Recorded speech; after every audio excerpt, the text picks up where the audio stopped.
ये है मुंदसुल सर्री, ठीक है। और चलिए मैं बताता हूँ थोड़ा नज़दीक ले आइए। हाँ, ये मुंदसुल सर्री, ठीक है। कोई बैठेंगे क्या? आप मत बैठे। नहीं और कोई बैठ लीजिए। मैं बैठ जाती हूँ।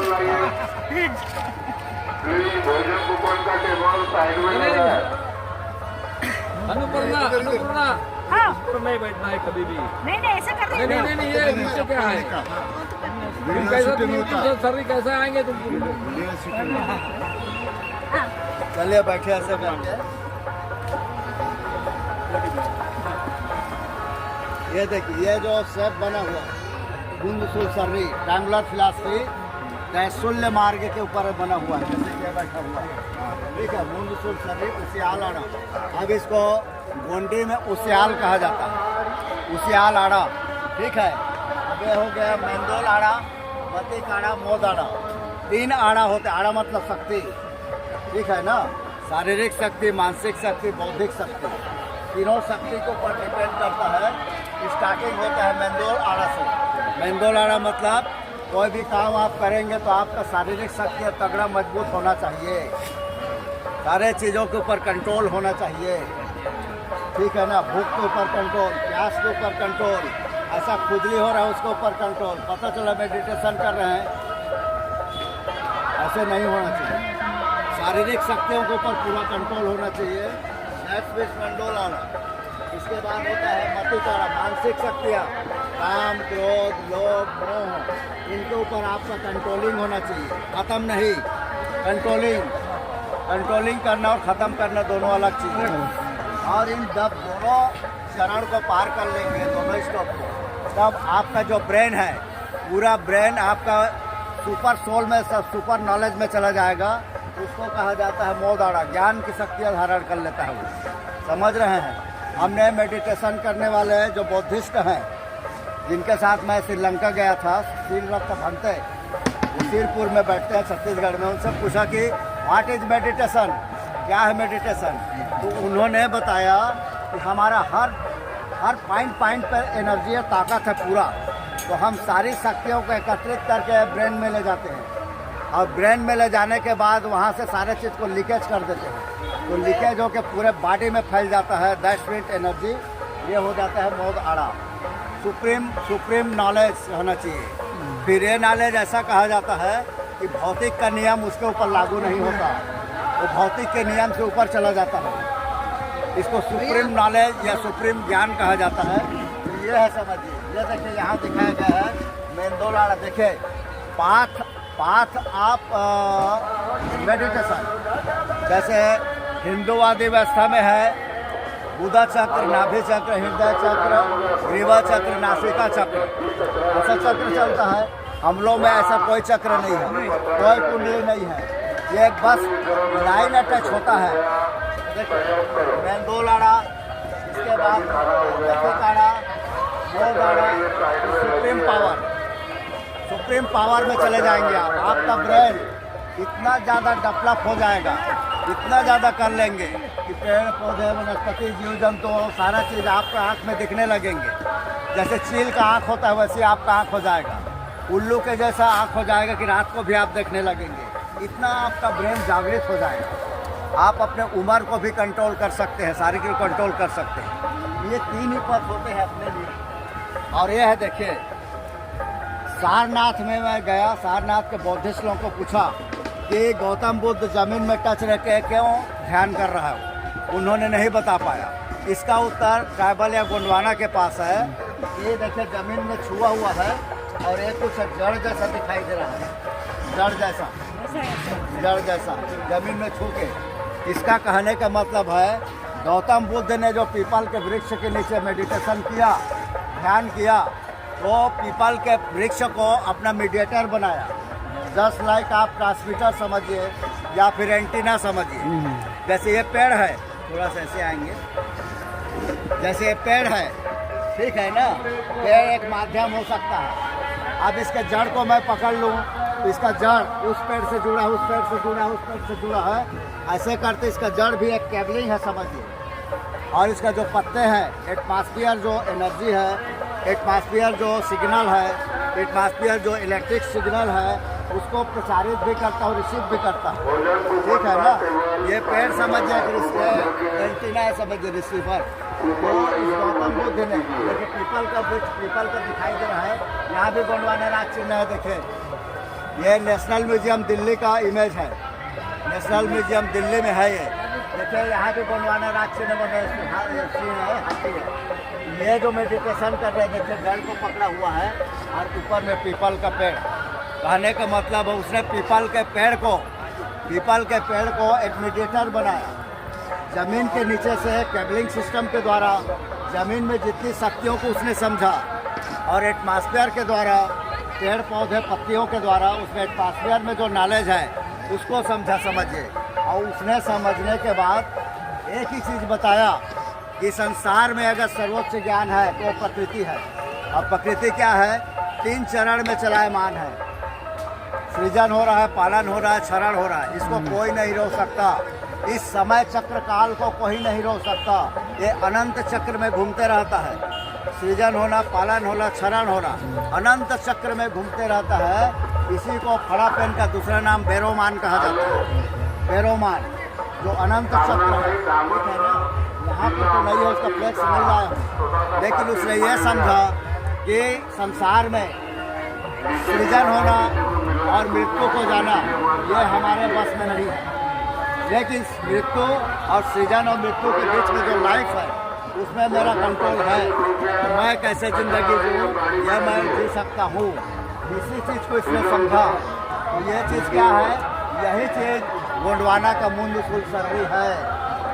मुंदसुल सर्री मतलब मेडिटेशन ही नहीं होता, और उसके साथ बहुत सारे जुड़े हुए। इसको लाइए, इसको टेलर है, बाद में पकड़िए इसको। चलो बेटे,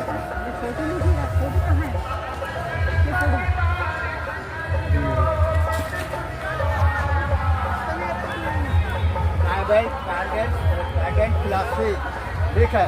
अब आपके जीवन में ट्राइडेंट फिलॉसफी मुंदसुल सर्री किसको कहा जाता है? मुंदसुल सर्री का अर्थ सिर्फ मेडिटेशन नहीं होता, उसमें बहुत सारे चीज़ अलग अलग चरण में है। जैसे यहाँ पर देखिए, इस सीना माने जन्म होता है, तो साइना मतलब पालन होता है और साइना मतलब मृत्यु होता है। ये भी 3 चरण में है। उसके नीचे आइए, देखिए सृजन है, पालन है, क्षरण है। इसके नीचे आइए, आपके शरीर में 3 केमिकल एक्टिविटी होता है, ठीक है ना। एक हो गया कफ, वात और पित्त। ये तीनों में से किसी एक को आप हटा देंगे तो मृत्यु में चले जाएंगे। यही है ना जीवन। तीनों सिग्नल, तीनों केमिकल में से एक भी अगर कम कर देंगे या कमज़ोर हो जाएगा तो आप बीमार पड़ जाएंगे। मुंदसुल सर्री कहाँ कहाँ लागू होता है? त्रैशूल्य मार्ग कहाँ कहाँ लागू, उसके ऊपर बताया जा रहा है। यहाँ पर आपके शरीर में 3 ऑर्गन्स है, मेन ऑर्गन्स, हार्ट, ब्रेन और लंग्स। इन तीनों के बगैर नहीं रह सकते। यहाँ पर आइए, देखिए आदमी भी 3 प्रकार की शक्ति होता है, पितृ शक्ति, गुरु शक्ति और मातृ शक्ति, 3 प्रकार के ना। इसके बाद यहाँ ये देखिए मेंदोलाड़ा, मतिकाड़ा, मोदाड़ा, ठीक है। यहाँ पर आएंगे, आपके 3 ही नेंग है। आपके 3 नेंग है ना। जैसे प्रकृति का 3 चरण है, सृजन, पालन, क्षरण, वैसे हमारा 3 नेंग है। ये है पिंडा, मंडा और कुंडा, 3 ही है, देखिए 3, ठीक है। इसके बाद यहाँ पर आइए, प्रकृति का 3 गुण होता है। नेचुरल आपके लिए है, ये है प्राकृतिक बैलाज, ठीक है ना। नेचुरल बैलाज है जिसमें अमेंडमेंट नहीं कर सकते आप। प्राकृतिक समानता, प्राकृतिक न्याय और प्राकृतिक मर्यादा, ये 3 ही गुण होते हैं। और तीनों गुण को जब मिला देंगे तो बन जाता है टॉलरेंस। टॉलरेंस मतलब सहिष्णुता।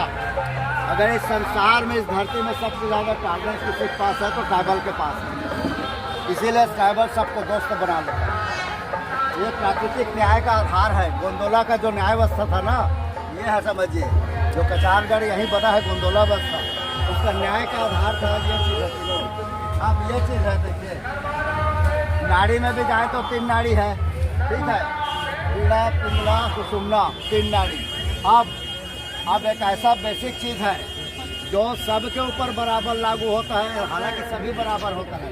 यहाँ पर देखेंगे एक लड़का का चित्र है, यंग का है, एक जवान का है। हम हमारे दादाजी तो हमारे आडोला जी हैं, इनको ही हम अपने वृक्ष में लेंगे। आओ तो बेटा, आओ तो थोड़ा सा। हमारे तराम साहब जब इस उम्र के रहे होंगे ना, तो इन देखिए आदमी एक है, लेकिन इनके जीवन में 3 आवाज़ आता है। 3 आवाज़ संगीत के ऊपर होगा तो ठीक है, 3 आवाज़ आता है। जितने रहेंगे तो आपका आवाज़ अलग रहा होगा। और इसके जैसे कंगाली दादा के जैसे रेंग रहे होंगे, कड़क रहे होगा आपका, लेकिन अभी भी आप कड़क है, ठीक है ना? हाँ, कड़क है अभी भी, ठीक है। और जब इस उम्र में आएंगे तो आपका साउंड में खरापन आ जाता है। आदमी एक ही तड़ाम साहब, लेकिन आपके जीवन में 3 साउंड आया। 3 साउंड है ना, देखिए बच्चे का इसको टीनी कहा जाता है। और प्राकृतिक संगीत के क्षेत्र में जाएंगे तो 3 ही स्वर होता है। 3 ही सुर माना जाता है, 7 सुर नहीं है। 7 सुर बाद में हमारे भाइयों ने एक्सटेंड करके एक्सपांड करके 7 सुर बनाया है। इन चीज़ों को समझना पड़ेगा। बेसिक 3 ही होता है, और हमारे ट्राइबल में भी 3 ही सुर होता है। इन्हीं 3 सुरों का आधार मान के हीरा सुका ने बाना बजाया, ठीक है। वीर रस का बाना बजाया, जो कल आपको मतलब एहसास कराएंगे गुफा के सामने। 3 प्रकार का साउंड उसने निकाला, बच्चों का साउंड, यंग का साउंड और बुढ़ापा का साउंड। इन्हीं संगीत के द्वारा बच्चों को आज़ाद कराया, समझिए। अब सवाल ये उठता है कि क्या संगीत के द्वारा आज़ाद कराया जा सकता है बच्चों का? क्या विज्ञान सम्मत है, क्या प्रकृति सम्मत है क्या? तो बिल्कुल है।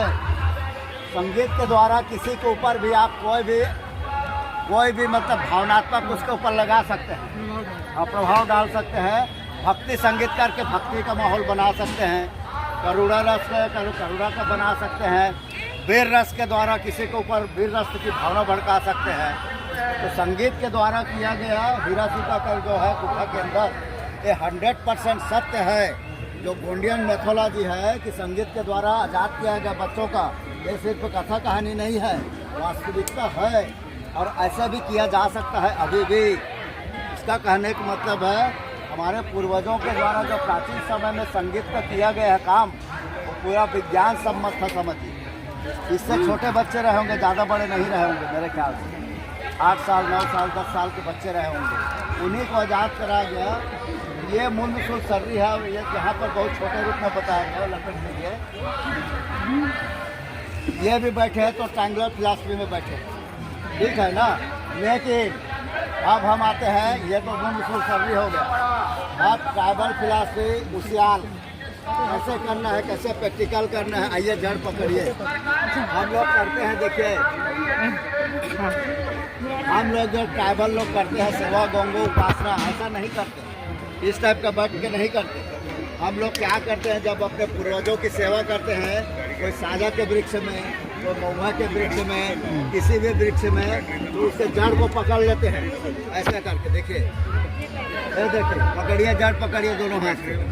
ये है मेडिटेशन का इनिशियल स्टार्टिंग, जो गोंडो की देन है संसार में। गोंडो ने मेडिटेशन स्टार्ट किया है, उसे मोदिया ने किया है। वो ऐसे करके हम पूर्वजों को जो आप सेवा करते हैं ना, सादा के वृक्ष में, महुआ के वृक्ष में लाते हैं, आप बरगद के में वैसी जड़ को पकड़ के पूर्वजों को अपने याद करते हैं।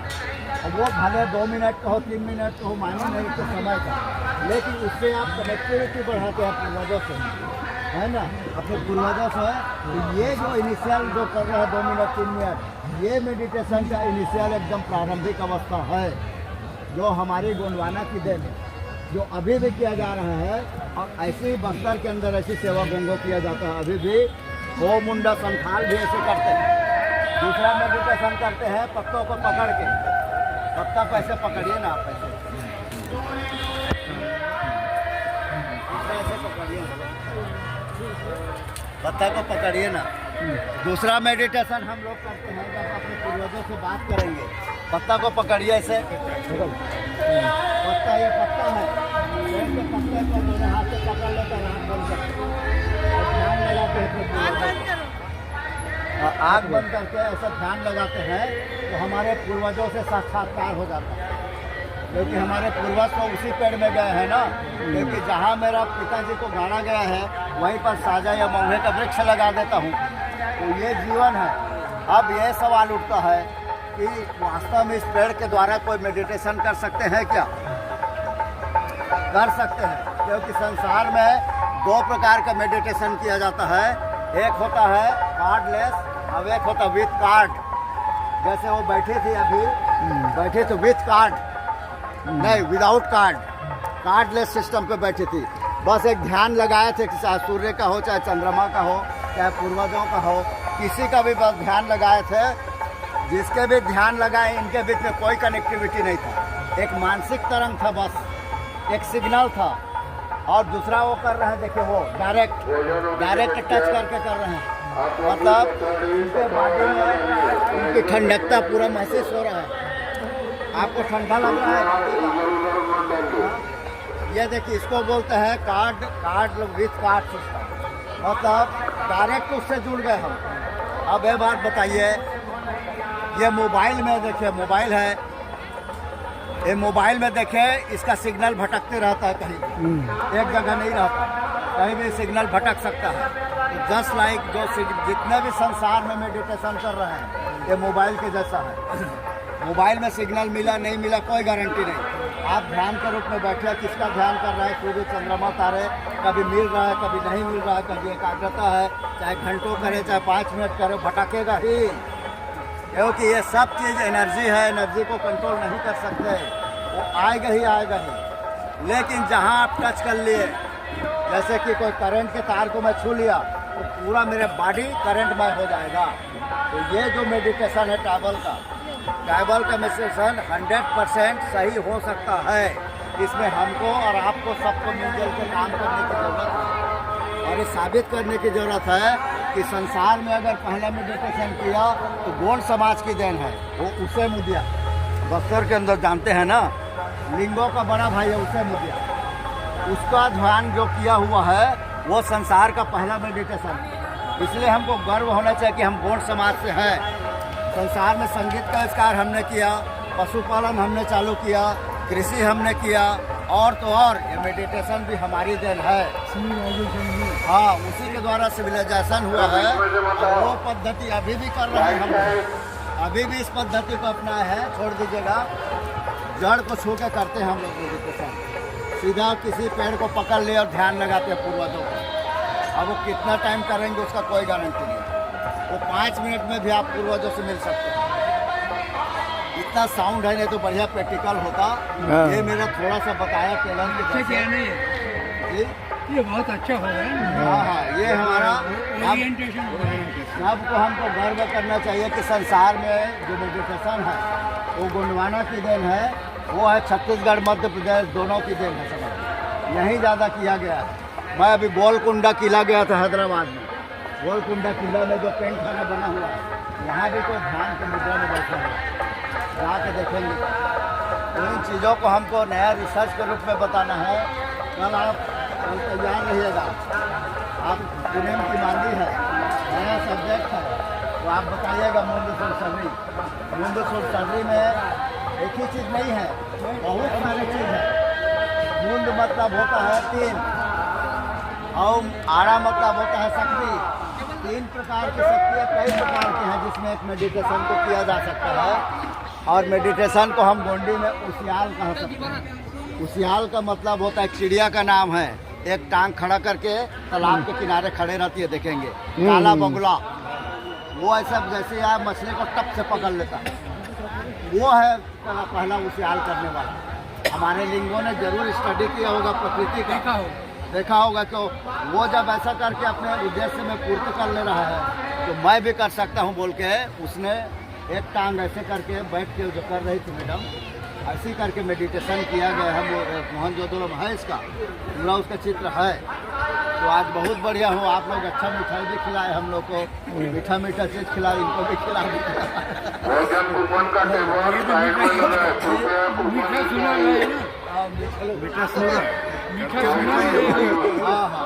मीठा सुने भी है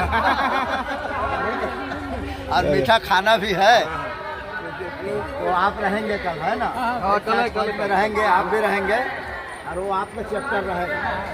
हम तो रहेंगे, सब लोग रहेंगे, आपका चैप्टर रहेगा सेपरेट, ठीक है? जल्दी दादा बताइए, हम तो सुनिए हमारा क्या नहीं, इसमें आवाज में नहीं है, तुम्हें तो और प्रैक्टिकल बनो, हम लोग और नहीं, मेरा पॉइंट ये नहीं, जब ये पेड़ के साथ हम मेडिटेशन करते हैं, पुरखों का शांत करने के लिए या उनसे ज्ञान प्राप्त करने के लिए। नहीं, इसमें मैं थोड़ा आप सुधार, सुनिएगा सुनिएगा सुनिएगा, इसको बहुत बढ़िया सब्जेक्ट लाए, बहुत बढ़िया रिसर्च का सब्जेक्ट है। देखिए क्या होता है, काम, क्रोध, लोभ, मोह, सुख, दुख, फलाना ठिकाना कहाँ से आता है? सब चेतना के कारण आता है। पागल आदमी को कोई फर्क नहीं पड़ता, इसके अंदर चेतना बुद्धि नहीं है, वो चाहे गंदगी में रहे चाहे काहे रहे, कोई मतलब नहीं। पेड़ से संबंधित बोलिए, आपको क्रोध मोह नहीं। नहीं, मैं बोल रहा हूँ, सुनिए ना, बोल रहा हूँ उसी में आ रहा है। अब यहाँ क्या है, चेतना और बुद्धि का क्या है, हमारे अंदर फाइव सेंस है, 5 सेंस, 5 इंद्रिय है और एक छठी इंद्रिय भी है, ज्ञान की इंद्रिय। यही 5 या 6 इंद्रिय जिसके अंदर है, उसी में ज़्यादा काम, क्रोध, लोभ, मोह, फलाना ढेकाना सब भरा पड़ा है, क्योंकि एक एनर्जी है, इसको रोक नहीं सकते। हम क्या करते, किसी पेड़ को जब पेड़ को पकड़ते हैं ना, तो पेड़ में क्या चीज़ है, सिंगल सेंस है, ओनली सिंगल सेंस, एक ही इंद्रिय है पेड़ में, ठीक है ना? इसके बाद हाँ, गाय बैल भैंस में 2 सेंस है, बंदर वगैरह में 3 है, और शायद किसी मछली वछली में 4 होता है, हम में 5 होता है। सेंस मतलब इंद्रिय। अब जैसे मैं इस पेड़ को पकड़ लिया और पेड़ पकड़ के मैं अपने जो सेंस है, ध्यान दीजिएगा,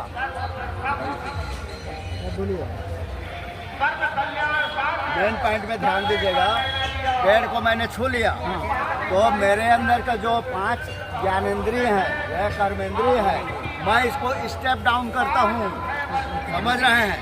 वो सिंगल सेंस के साथ मैं भी सिंगल सेंस बन के मैं पेड़ बन जाता हूँ। अब मैं पेड़ बन गया, मेरे अंदर एक सिंगल सेंस है, तो मेरे को काम, क्रोध, लोभ छोड़ने की जरूरत ही नहीं है, अपने आप चला गया वो, समझ रहे हैं ना? ये क्या संभव है? वो नहीं होगा। आप रहेंगे उस मोड में रहेंगे तो संभव है, उस मोड में है तो संभव है। इसीलिए तो आदिवासियों में देखेंगे समानतावादी सिद्धांत, सबको ग्राह्य करने की क्षमता, सबको खिलाने पिलाने की क्षमता, सबके समाहित हो जाता है। भले दूसरे को खेत न बेचे, अपने भाइयों को न बेचे, दूसरे को दे देता है। हमने सवाल किया कि tolerance is the best property of the world. सबसे अगर श्रेष्ठ गुण है तो टॉलरेंस है, मतलब सहिष्णुता। तो किस में पाया जाता है? बौद्धिस्ट में, हिंदू है, क्रिश्चियन है, फलाना है, किसी में नहीं। एक ट्राइबल कोई मेडिटेशन नहीं करता, लेकिन उसके हृदय में देखिए कितना सहिष्णु की भावना होता है, सबको अपने अंदर समाहित कर लेता है। कोई मेडिटेशन नहीं करता है कि आदिवासी, बताइए ना। फिर तो उसमें समानता है, सच्चाई है, ईमानदारी है। आपके सारे चीज़ों, पैसा अगर 100 रुपये ले लिया ना, आराम से 100 रुपये आपको लौटा के देगा, आपका नहीं खाने वाला। आखिर गुण कहाँ से आता है उसके अंदर? वो तो कोई मेडिटेशन नहीं करता, कोई स्कूल कॉलेज में नहीं जाता, लेकिन आदिवासी का गुण देखें, इतनी सच्चाई ईमानदारी है, तो कहीं ना कहीं से उसका रिचुअल, स्पिरिचुअल मान्यता, परंपरा, ये सब उसके अंदर काम करता है, समझ। तो इसके लिए मेडिटेशन करने की कोई आवश्यकता नहीं, ऐसा नहीं है, केवल एक्शन से हो जाता है। नहीं ऐसा नहीं है। सामान्यता उसको और आगे बढ़ाने की जरूरत है। जो आप कर रहे हैं ना, वो सर्वमान है, ऐसा नहीं है, उसको नकारा नहीं जा सकता। जो आप 87 ईयर बैठे हैं, एक एग्जाम्पल है मेडिटेशन का, उसको नकारा नहीं जा सकता। लेकिन क्या है, मेडिटेशन की जरूरत है, आधुनिक मेडिटेशन भी उसके साथ जरूरी है। मेरा कहने का ये मतलब था कि मेडिटेशन का आविष्कार आखिर किसने किया? कोई पतंजलि ने नहीं किया, कोई यार ने नहीं किया, वो हमने किया। हमारा ही है। हाँ, दुनिया में तो कुछ नहीं था, तो इनका सवाल ही नहीं। हाँ, ये पहला मेरा क्लेम है कि हमने गोंडवाना की देन है मेडिटेशन, और उसको आगे बढ़ा सकते हैं, 1 घंटा 1.5 घंटा भी कर सकते हैं। उसके लिए आपको कुंडली जागरण की जरूरत नहीं है। लेकिन मेडिटेशन करके जो गुण आप लाना चाहते हैं वो आदिवासियों में नेचुरल पाया जाता है। क्यों कौन साहब? अगर ऐसा है तो ये दुनिया में या भारत में सबसे पिछड़े हुए क्यों हैं? पिछड़े का मतलब वही है कि जितना ज़्यादा आप टॉलरेंस की बात करेंगे, सहजता की बात करेंगे, दूसरे शब्द में उसको कमजोरी भी कहा जा सकता है, कमजोरी भी कहा जा सकता है। समझ रहे हैं? कोई भी चीज़ का अधिकता ठीक नहीं है। चेतना और बुद्धि का जागृत होना जरूरी है। किसी भी चीज़ की अधिकता किसी के लिए प्राण घातक हो सकता है। ज़्यादा ईमानदारी होना, ज़्यादा सच्चाई होना, ज़्यादा डरपोक होना। ये कहना कि संतुलित हो, हाँ ये मेडिटेशन संतुलित हो, जी जी, किसी ब्रांच में इसलिए करें। आप जो कर रहे हैं ना, आप कर रहे हैं उसकी भी जरूरत है, उसकी भी जरूरत है, बल्कि उसी की जरूरत है। नहीं, वो नाड़ियों की भी जरूरत है, हाँ। कप पित्त वात की भी जरूरत हाँ। है, रजत में सत्व जी की जी भी जी, जरूरत बिल्कुल है। बिल्कुल। इसीलिए आप इसका लोग जो विस्तार कर है, रहे हर हैं जगह ना, विस्तार है। कर रहे हैं, उसकी भी जरूरत है। जो आप कर रहे हैं वही सर्वशक्तिमान है, समझ। प्रश्न है नॉलेज का। हाँ, नॉलेज एजुकेशन अगर प्राप्त करना है हमको कौन सा मेडिटेशन करें? डायरेक्ट आप बोलेंगे तो अरे यार रामदेव का मेरे को आके बता रहा है, लेकिन उसको बताएंगे ये तुम्हारी देन है भाई, तुम्हारा चीज़ है, तो जल्दी स्वीकार कर लेगा कि मेरे पुरखों के द्वारा चालू किया गया है। उसी को एक सामान्य मेडिटेशन बताएंगे ना, तो आर पतंजलि फलाना कह रहे तो दूसरे कहे बोल के स्वीकार नहीं करेंगे, है ना। वो अपने पेन शक्ति अपने पूर्वजों का हवाला दे के बताएंगे ऐसे एग्जाम्पल में ना, वो जल्दी स्वीकार कर लेंगे। पहले उसको बैठाना तो सिखाइए, जब बैठ जाएगा इसको कर लीजिए, इसके बाद आप घंटों बढ़िया से उसकी चेतना बुद्धि को जागृत कीजिए। वो सेकंड चरण है, समझ क्या है। कोई भी लड़का या बच्चा नर्सरी में पूरा नॉलेज नहीं कर लेता। मैं बता रहा हूँ नर्सरी है वो, क्लास 1 है, आप कर रहे हो कॉलेज है, समझ रहे हैं ना, कॉलेज है। तो हर बच्चा क्या है शिक्षा लेने के ऊपर जाता है, तो वैसे ऊपर जाना ही पड़ेगा हमको। मेडिटेशन का जो रूप है, आदर्श रूप है, जो घंटे बैठ के मेडिटेशन करने उसकी ज़रूरत है। वो ये सब चीज़ के बारे में हम ये कहना चाहते हैं कि मेडिटेशन हमारी देन है और हम ही भूल गए हैं, समझिए पूरी तरह से भूल गए। हाँ, भूल गए। टेक्निक भी भूल गए हैं, हाँ। और उनका नॉलेज भी भूल गए। नॉलेज भी भूल गए हैं। इसलिए क्या है, उस चीज़ को पकड़ना है, तभी हमारा कल्याण है। अब एक दो से तो काम नहीं होगा ना। ज़्यादा सच्चाई, ज़्यादा ईमानदारी डरपोकपना कहलाता है, समझ रहे हैं ना। पलट कर वार करने की क्षमता भी होना चाहिए। तो कहाँ से आएगा? वो चेतना और बुद्धि को जगाने से आएगा।